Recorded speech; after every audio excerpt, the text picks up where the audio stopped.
Kami tidak menolak teknologi, tetapi kami lebih cintakan nilai kemanusiaan yang membentuk asas pendidikan sejati. Jika benar generasi hari ini mahu berjaya dengan ilmu yang berkat, maka teknologi mestilah dijadikan alat, bukan alasan untuk lari daripada usaha, disiplin dan kejujuran. Namun dengan enaknya pihak pembangkang memohon pindahan definisi tanpa isi konkret. Malah definisi mereka hanya kabar angin yang dihias seolah-olah fakta. Mereka dialihkannya tiga kata. Ujar ketiga, mereka mengatakan bahawa teknologi bukan penghalang, tapi pembebas peluang. Yang berhormat, benar ke bukan penghalang? Sedangkan dengan kemajuan teknologi, manusia semakin hilang peluang pekerjaan.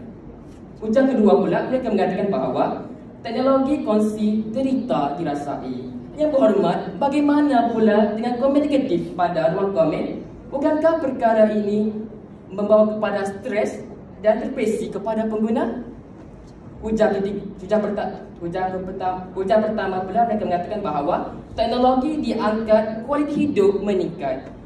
Yang berhormat, saya setuju kualiti hidup memang meningkat, tetapi beserta nilai kemanusiaan yang makin terhakis.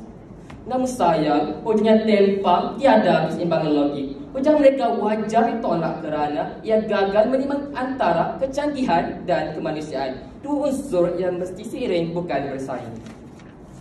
Tuan Yang Bertuah, setelah membedah dan membela semua isi pihak lawan, ia dengan saya simpulkan kekuatan barisan kerajaan yang kukuh sejak awal.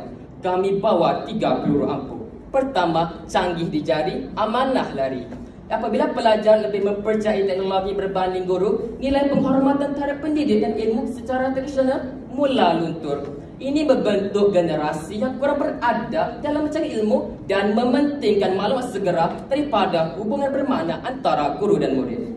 Kedua, teknologi disalahguna, kejujuran akademik jadi mangsa.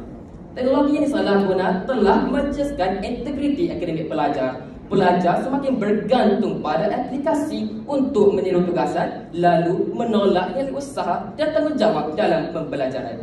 Ketiga, teknologi menggoda disiplin pelajar merana. Ketagihan kepada gadget dan media sosial menyebabkan pelajar hilang tumpuan dan kawalan diri.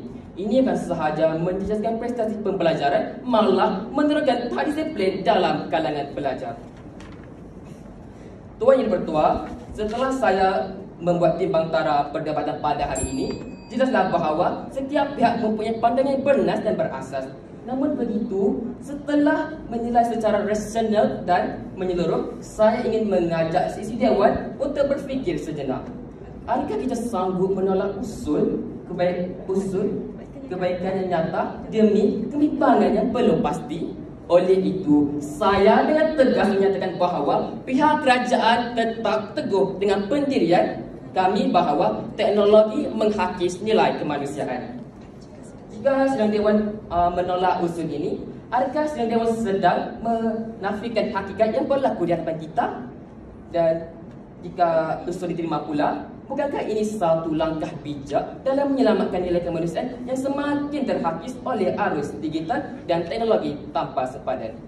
Bila fakta jadi senjata dan kebenaran dijaga, fitnah dan sanksi akan terkulai tanpa daya. Teknologi tanpa nilai adalah kemajuan tanpa arah. Maka, marilah kita pelajar perkara cerdik digital, tetapi jeli hati, jujur dan tindakan dan bertanggungjawab dalam pembelajaran.